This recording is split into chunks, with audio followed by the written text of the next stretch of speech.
నేను చిన్నప్పుడు ఒక లైన్ వినేటోడిని మా ఫ్యామిలీ ఫ్రెండ్స్లా, తర్వాత రిలేటివ్స్లో, మా అబ్బాయి కొన్ని సంవత్సరాలు బయట ఉన్నాడు, వాడు ఇండియా అడ్జస్ట్ అవ్వలేకపోతున్నాడు అనేటోడు. నెమ్మదిగా అది ఎందుకనేది అది పక్కన పెడితే, కొన్ని సంవత్సరాలు వెనక్కి వెళ్తే నాకు ఒక డ్రీమ్ ఉండేది.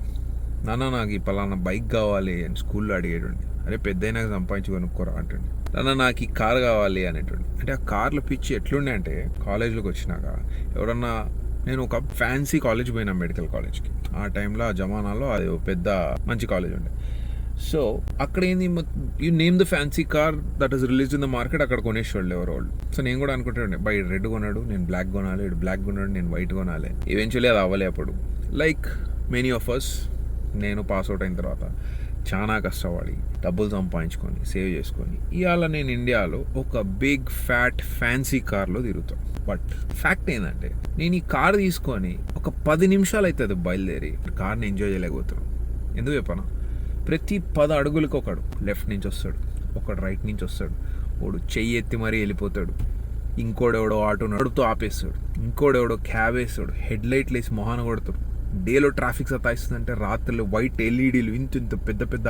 బయట ఉన్నప్పుడు అనిపించేది, ఇండియా వెళ్ళిపోతే మంచిగా నా దగ్గర ఫ్యాట్ ఫ్యాన్సీ కార్ ఉంది, దాంట్లో తిరిగితే అసలు ఎవడన్నా మనల్ని ఆపేదే అనుకుంటాడు అని నేను అట్లా అదొక ట్యాంజెంట్లో బతుకుతుండే. ఇక్కడికి వచ్చినాక అర్థమైంది, మేము అక్కడ ఉన్నప్పుడు ఊహా చిత్రంలో ఉండే ఇండియా, ఇప్పుడుండే ఇండియాకి చాలా డిఫరెన్స్ ఉంది. ఇది ఎక్స్ప్లెయిన్ చేయడం కన్నా నేను సింపుల్ అడ్వైజ్ ఇస్తా. జస్ట్ ఒక రోజు, ఒక వారం 10 రోజులు నావు కావనుకొని బ్యాక్ ప్యాక్ వేసుకొని 10 రోజుల కోసం ఈ రైట్ సైడ్కో లెఫ్ట్ సైడ్కో ఫ్లైట్ పట్టుకొని పో. నీకు అర్థమవుతుంది జనాలు ఎలా బతుకుతారు, సిస్టమ్ ఎట్లా పనిచేస్తుంది, రోడ్లు ఎంత కండిషన్లో ఉన్నాయి, రూల్స్ ఎట్లా ఫాలో అవుతారు, రూల్స్ అండ్ నీకు మొత్తం సినిమా అంతా అర్థమైపోతుంది. I'm not here to comment, I'm tired of making videos, ఈ లైట్లని ఇదని అని. ఇది ఏమీ కాదు. I'm telling you, nothings gonna change. But having said that, I think నెమ్మదిగా నేను కూడా మా అబ్బాయి అంత అడ్జస్ట్ అవ్వలేకపోతున్నాడు అని స్టేట్ ఆఫ్ మైండ్లోకి వెళ్ళిపోతున్నట్టున్నాను. You know what, I don't blame you also for not understanding. Problem ఉందిరా అంటే మేమే తిట్లు తింటాం చెప్పినందుకు. దానికి గల రీజన్ ఏంటంటే, again let's go back to school. మన స్కూల్లో ఒక బుల్లి ఉండేటోడు, చాలా మంది జీవితాల్లో ఇది జరుగుతుంది. వాడు లావుగా పొడుగ్గా ఉండేటోడు, వాడు కనిపించిన అందరినీ కొడుతుండే. వీడు తెగ లొల్లి చేసేస్తాడు అని చెప్పి ప్రిన్సిపల్ కంప్లైంట్లు ఇస్తే, ఫైనలీ ప్రిన్సిపల్ పిఎన్టీ మీటింగ్ పెట్టి మమ్మీని పిలిచి, ఏందమ్మా మీ అబ్బాయి ఇట్లా సతాయిస్తుందంటే, అక్కడ వాళ్ళ మమ్మీనే గొడవపడేది.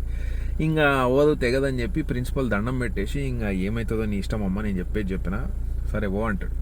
ఎగ్జాక్ట్లీ ఆ మమ్మీలే, నాట్ లిటరలీ, అట్లా డిఫెండ్ చేసేటోళ్లే మన దగ్గర ప్రాబ్లం. పాయింట్ని ఎట్లా ప్రూవ్ చేయొచ్చు తెలుసా, ఈ వీడియో వైరల్ అయితే కిందికి వచ్చి కామెంట్ సెక్షన్ చాలు. జై హింద్.